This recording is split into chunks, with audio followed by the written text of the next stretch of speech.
नमस्कार, सलाम, सत श्री अकाल। आज हम गाइडलाइन के इस यूट्यूब प्लेटफॉर्म पे आप सभी विद्यार्थीगण, छात्रगण का स्वागत है। आज हम ज्योग्राफी के कुछ सवाल लेके मुखातिब हुए हैं जो कि प्रतियोगी परीक्षा में यहाँ से सीधे सीधे सवाल पूछे जाते हैं। तो चलिए आज का सेशन हम स्टार्ट करते हैं। स्टार्ट करने से पहले कुछ मोटिवेशन वाक्य है जो आपके दिमाग और दिल को तरोताज़ा कर देगा।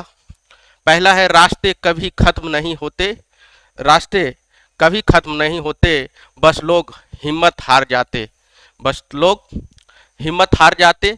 तैरना सीखना है तो पानी में उतरना ही होगा, तैरना सीखना है तो पानी में उतरना होगा, किनारे में बैठकर कोई गोताखोर नहीं बन जाता। साथियों, यदि तैरना सीखना है तो पानी में प्रैक्टिस हम लोग को करना होगा। उसी प्रकार जिस प्रकार हमको यदि परीक्षा पास करनी है तो उसके लिए हमको बेहतर मेहनत पुरजोर लगा के करना ही होगा। तो चलिए नेक्स्ट क्वेश्चन की ओर, पहला क्वेश्चन की ओर हम चलते हैं। पहला क्वेश्चन है, अधिकांश भारतीय किस समूह से संबंध रखते हैं। पहला सवाल जो है कि अधिकांश भारतीय किस समूह से संबंध रखते हैं। पहला ऑप्शन है कॉकेशियाई, उसके बाद निग्रोकल्प, ऑस्ट्रेलाइट और मंगोलाइट। साथियों, पहले हम लोग क्वेश्चन का हम की पॉइंट देखेंगे कि क्वेश्चन है क्या। तो क्वेश्चन साथियों, ये समूह जो है और इसके साथ जो ऑप्शन है, ये सभी समूह जो है ये मनुष्य की प्रजातियां हैं, ये सभी प्रजाति है। तो अधिकांश भारतीय जो है कॉकेशियाई प्रजाति के ही लोग हैं हम लोग। तो इसके बारे में हम थोड़ा सा डिटेल करते हैं। ये सभी प्रजाति जो है, जहाँ तक हम कॉकेशियाई की बात करते हैं तो सभी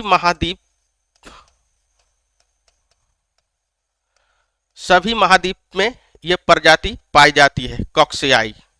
उसके बाद विश्व की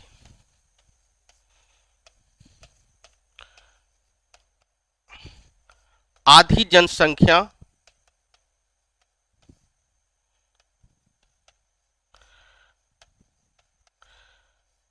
इसी प्रजाति के हैं, कॉकेशियाई की। लगभग ये सभी महाद्वीप में रहते हैं। और उसके बाद विश्व की आधी जनसंख्या इसी कॉकेशियाई प्रजाति के ही है। जहां तक बात करें इसका क्षेत्र काफी विस्तृत क्षेत्र है जिसमें ये फैली हुई है। और ये प्रजाति मुख्य रूप से कॉकेसस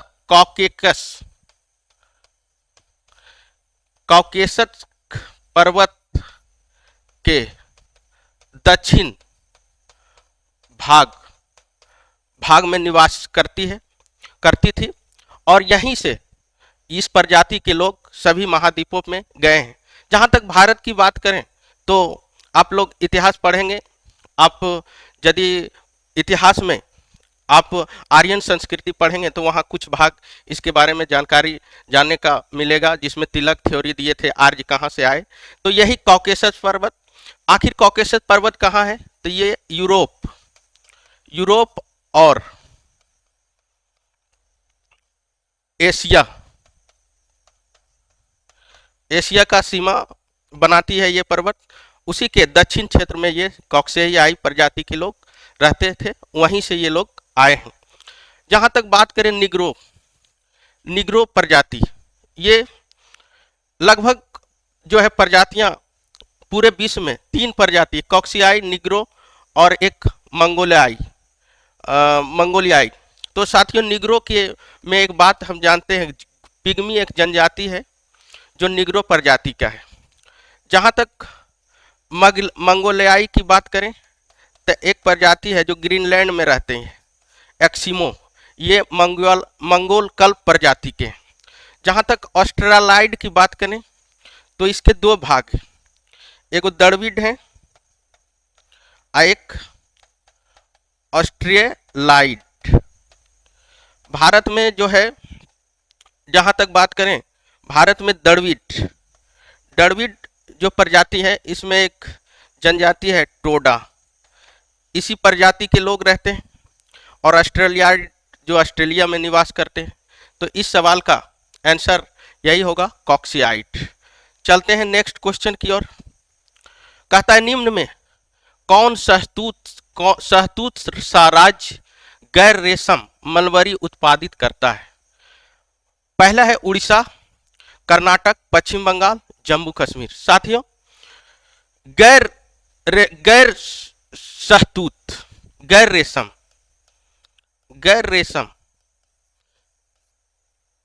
गैर रेशम यानी बिना शहतूत का रेशम उत्पादन करने वाले राज्य में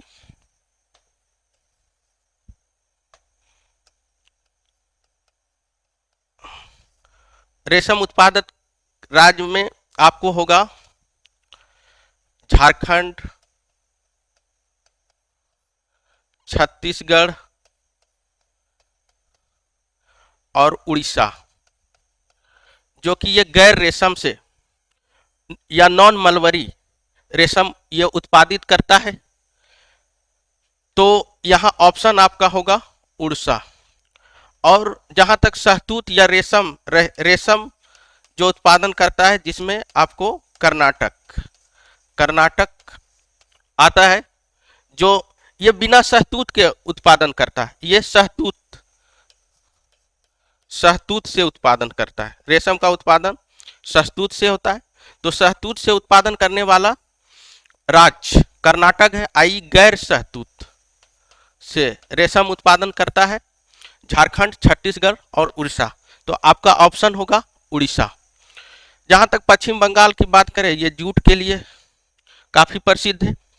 जहां तक हम जम्मू कश्मीर की बात करें तो ये केसर के उत्पादन के लिए काफी प्रसिद्ध है। तो नेक्स्ट क्वेश्चन, निम्नलिखित में किन पहाड़ियों पर उष्णकटिबंधीय सदाबहार वन पाया जाता है? वन का जो यहाँ प्रकार होगा ये सदाबहार, हर समय हरा बहार।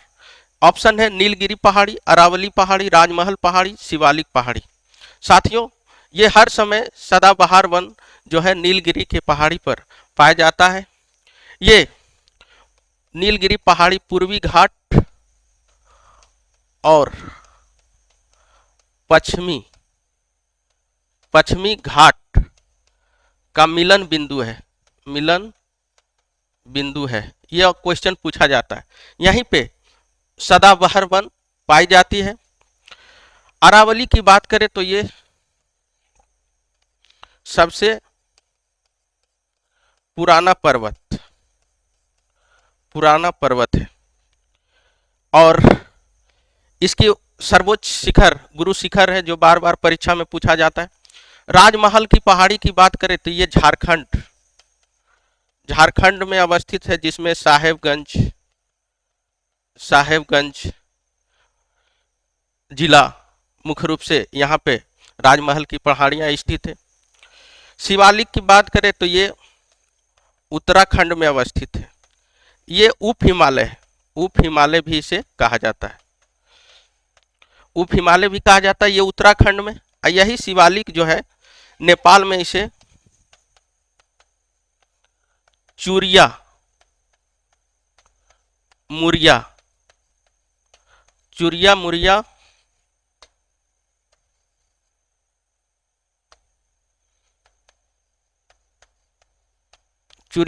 की पहाड़ी बोला जाता है। तो इसका अधिकांश भाग उत्तराखंड और नेपाल में है। चलते हैं अगले क्वेश्चन की ओर। सिंधु गंगा के मैदान को नई जलोढ़ मिट्टी को किस नाम से जाना जाता है? पहला ऑप्शन है खादड़, दूसरा है रेगर, उसर और बांगर। नई जलोढ़ मिट्टी को खादर कहा जाता है और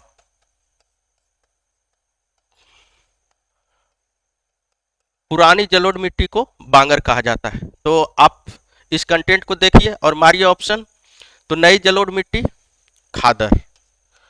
ये मिट्टी खास करके जो है आपको बाढ़ के समय नदियां लाती है, ये काफी ही उपजाऊ होती है। तो इसका ऑप्शन होगा खादर। नेक्स्ट क्वेश्चन, हरित क्रांति की सफलता के संबंध में वैज्ञानिक के नाम। पहला है एस भटनागर, जेसी बोस, नॉर्मन बोरलॉग और बी राव आर। तो ऑप्शन थोड़ा सा यहाँ मिस्टेक हुआ है। तो हरित क्रांति के जनक जो है विश्व स्तर की बात करें तो ये नॉर्मन बोरलॉग थे, ये अमेरिका के थे। विश्व स्तर पर हरित क्रांति के जनक नॉर्मन बोरलॉग थे। भारत स्तर पे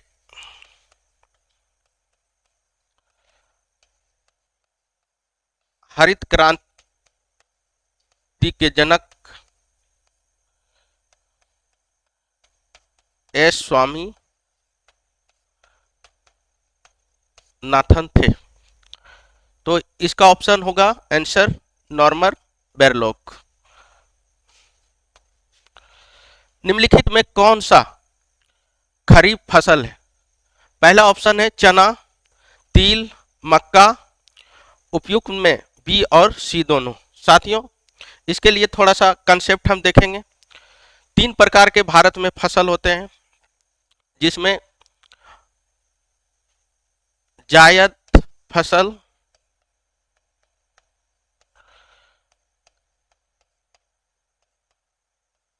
खरीफ फसल और रबी फसल। इसका जो टाइमिंग होता है मार्च से जून तक होता है, जिसमें आपको खीरा, ककड़ी, तरबूज जैसे फसल आते हैं। जायद खरीफ की बात करें तो ये जून जुलाई में इसकी बुआई होती है और सितंबर अक्टूबर में इसे काट लिया जाता है। जहाँ तक रबी की बात करें तो ये अक्टूबर नवंबर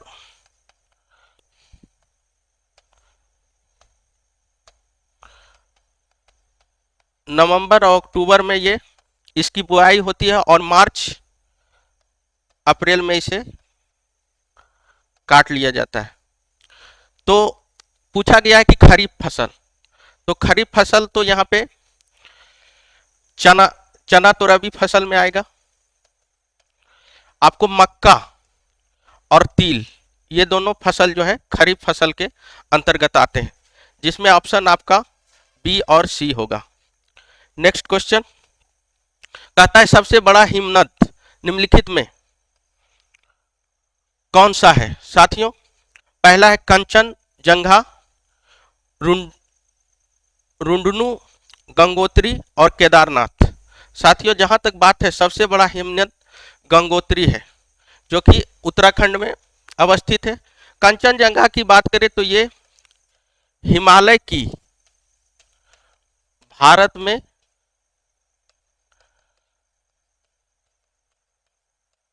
सबसे ऊंची चोटी है। हिमालय की भारत में सबसे ऊंची चोटी की बात करें तो ये कंचनजंगा होगी। इस गंगोत्री जो है भारत का सबसे बड़ा हिमनद है। केदारनाथ तो जानते हैं ये एक पवित्र स्थल है हिंदुओं का, तो इसका ऑप्शन गंगोत्री होगा। नेक्स्ट क्वेश्चन, उत्तर भारत में उप हिमालय क्षेत्र के सहारे फैले समतल मैदान को क्या कहा जाता है? साथियों, आप आंसर का क्वेश्चन का की पॉइंट देखें कि क्वेश्चन क्या पूछ रहा है, उसके बाद आप सवाल का आंसर दें। पहला है तराई प्रदेश, दून प्रदेश, खादर प्रदेश, भावर प्रदेश। ये काफी कंसेप्चुअल सवाल है। देखिए, उप हिमालय पहले कहा जाता है शिवालिक को। शिवालिक चोटी को उप हिमालय कहा जाता है।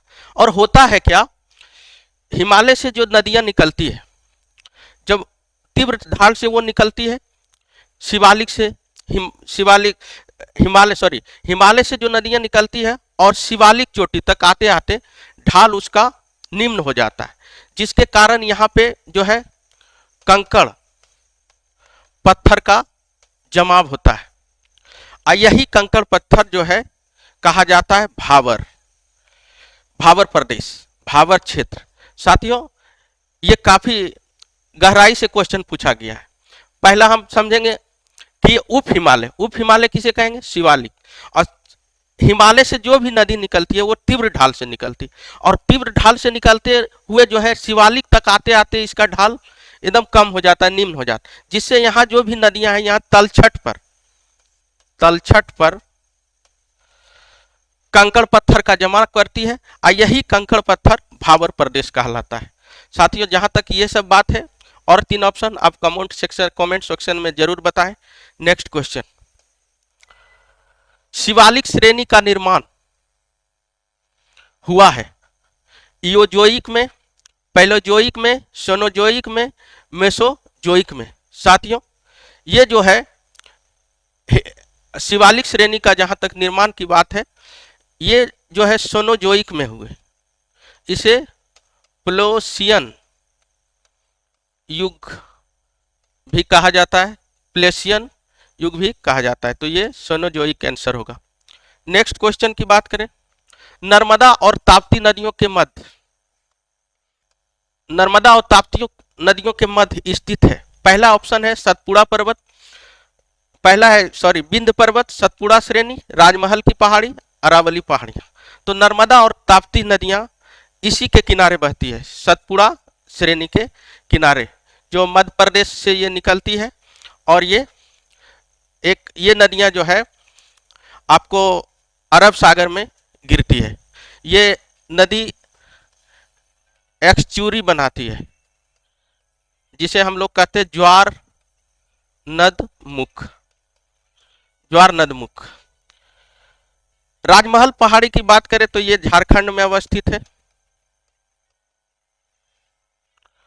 और अरावली की बात करें ये राजस्थान में सबसे पुराना पर्वत के रूप में, विश्व में सबसे पुराना पर्वत यही है। इसकी सबसे ऊंची चोटी गुरु शिखर है। विंध्य की बात करें तो ये इसका विस्तार जो है उत्तर प्रदेश,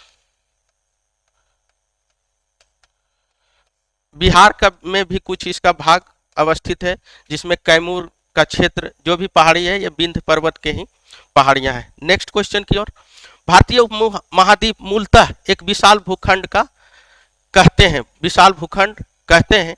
पहला है जुरैसिक भूखंड, इंडियाना, आर्यावर्त, गोंडवाना लैंड। साथियों, जहां तक भारतीय भूखंड की बात है तो हम थोड़ा सा ये देखते हैं कि पहले पृथ्वी जो है, जितने भी महादेश थे सब एक जगह थे, जिसका नाम था पेंजिया, और ये जो पानी वाला भाग है इसका नाम था पेंथालासा, और यहां बीच में एक तेथिस सागर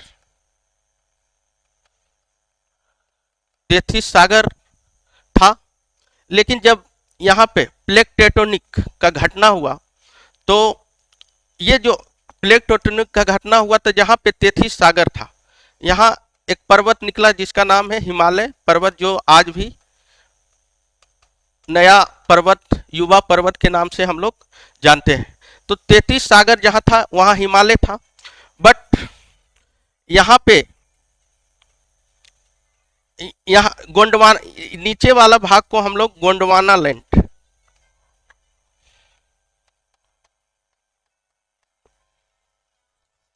नीचे वाला भाग था गोंडवाना लैंड, ये अंगारा लैंड। जब प्लेट टेक्टोनिक घटना हुआ, भौगोलिक विस्थापन हुआ, तो ये 2 भाग में टूट गया, गोंडवाना लैंड और अंगारा लैंड। जिसमें गोंडवाना लैंड का जो भाग था उसमें हम इंडिया, अफ्रीका महादेश ये सभी गोंडवाना लैंड का हिस्सा हो गया। तो हम लोग का जो भूभाग है ये गोंडवाना लैंड का है। नेक्स्ट क्वेश्चन, निम्नलिखित में कौन सा एक बंदरगाह विश्व में कॉफी बंदरगाह के रूप में जाना जाता है? साथियों, ये बंदरगाह, पहला ऑप्शन है Sao Paulo, Santos, Rio de Janeiro, Buenos Aires. साथियों इसका आंसर होगा सेंटोस, जो कि ब्राजील में अवस्थित है। कॉफी का सबसे बड़ा बंदरगाह, ये बीपीएससी का पूछा गया सवाल है। साओ पोलो की बात करें तो सर्वाधिक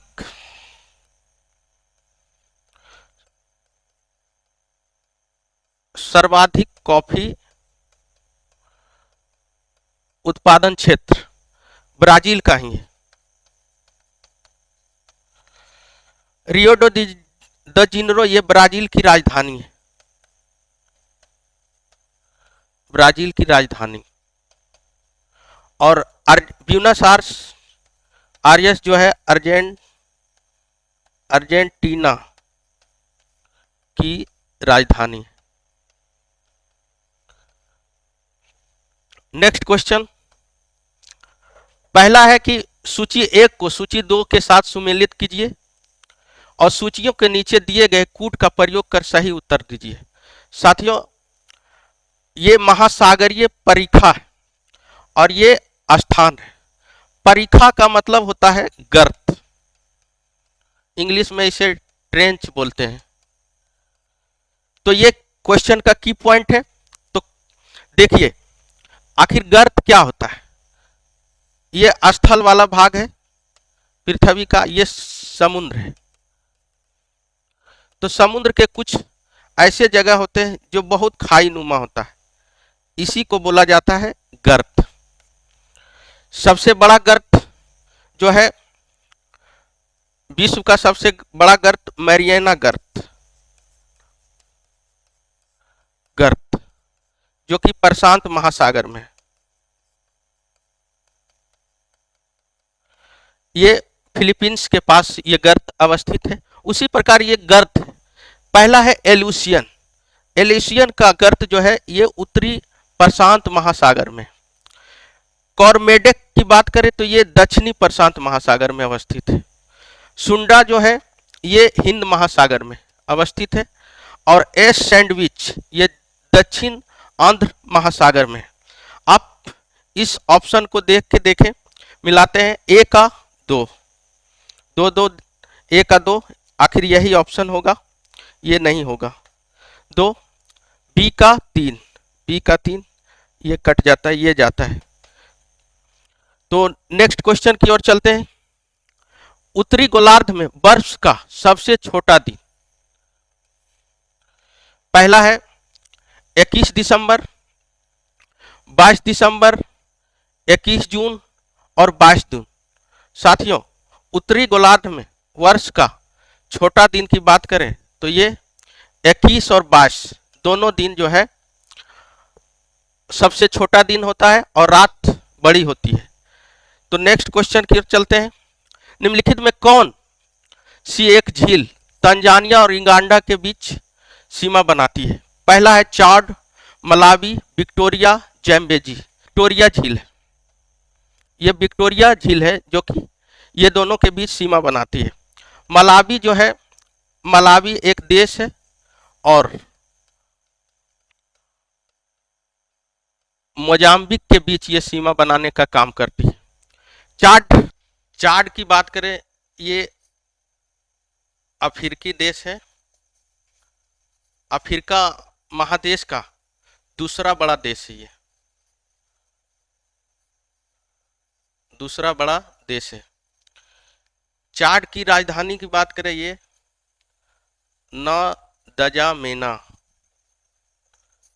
नादजामेना है। विक्टोरिया झील की बात करें, विक्टोरिया तो तंजानिया और युगांडा की सीमा बनाती है। जाम्बेजी नदी से एक जलप्रपात निकलता है, विक्टोरिया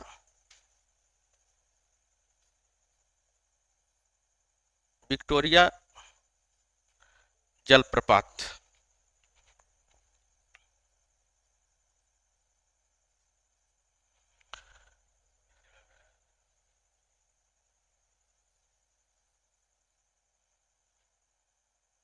नेक्स्ट क्वेश्चन, शून्य अक्षांश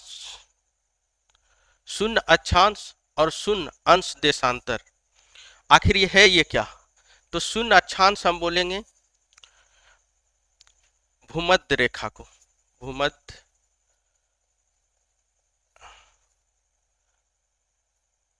और जहां तक शून्य अंश देशांतर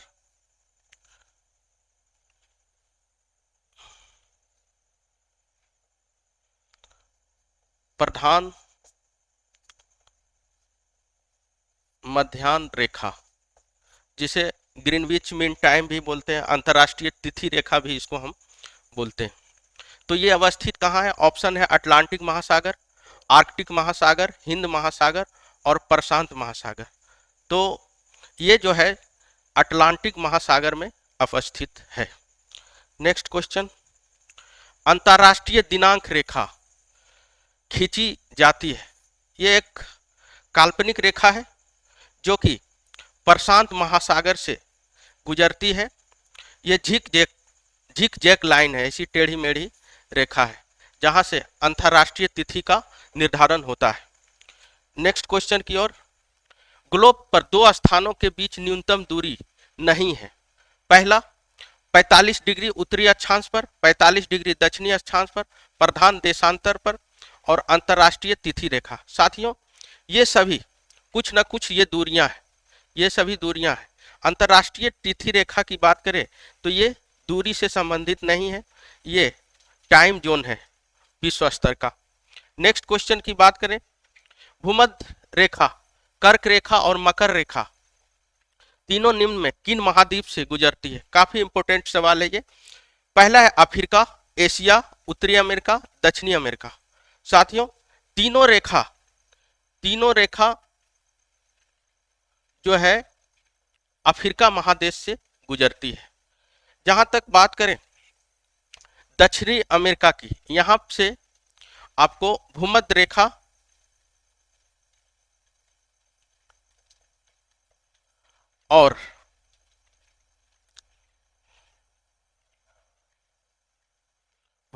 और मकर रेखा गुजरती है।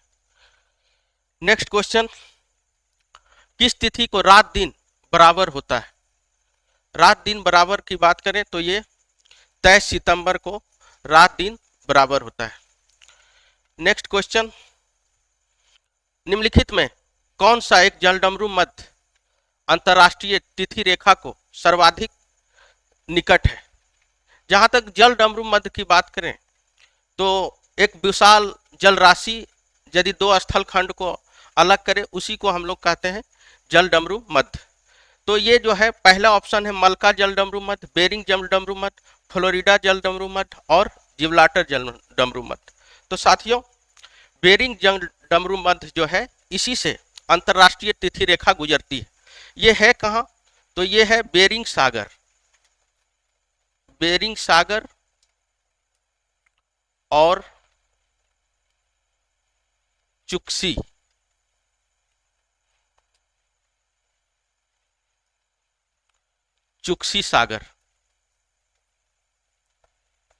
सागर ये रूस और अलास्का के बीच सीमा बनाती है और उसी से अंतर्राष्ट्रीय तिथि रेखा गुजरता है।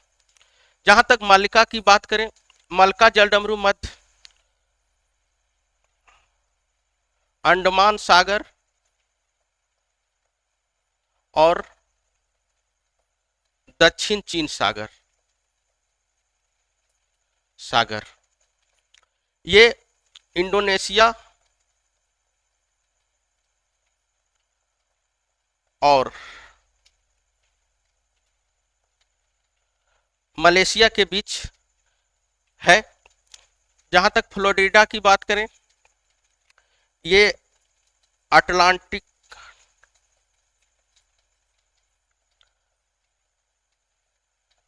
अटलांटिक महासागर और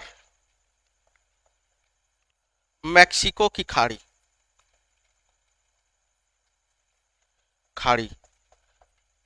ये जो है मैक्सिको और क्यूबा के बीच सीमा बनाती है, उसी के बीच ये जलडमरू मध्य गुजरती है। जिब्राल्टर की बात करें तो ये भूमध्य सागर और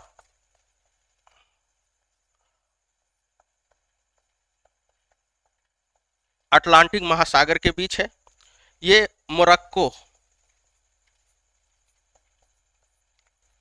और स्पेन के बीच सीमा बनाती है। इसे भूमध्य रेखा की कुंजी भी कहते हैं। तो इसका ऑप्शन बेरिंग जल डमरू मध्य होगा। नेक्स्ट क्वेश्चन, ग्रीष्म आयतनांत प्रतिवर्ष होता है। साथियों हम इसको देखेंगे। पहला ऑप्शन हम देखते हैं 23 सितंबर, 21 मार्च, 4 जुलाई और 21 जून। आखिर ग्रीष्म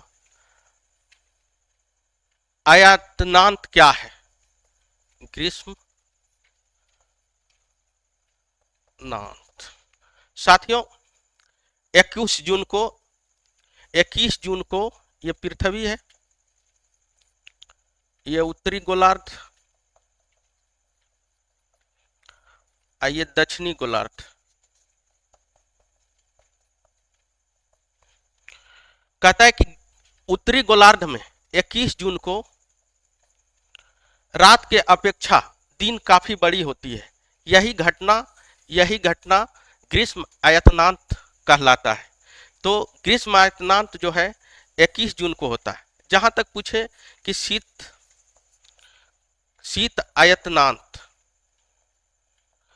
आयतनांत की बात करते हैं तो 21 उत्तरी गोलार्ध में ही 21 दिसंबर और 22 दिसंबर को दिन के अपेक्षा रात काफी बड़ी होती है। यही घटना शीत आयतनांत कहलाती है। तो इसका ऑप्शन होगा 21 जून। तो आज का सेशन कैसा लगा जरूर कमेंट लाइक शेयर करें। Thank you so much, all the best.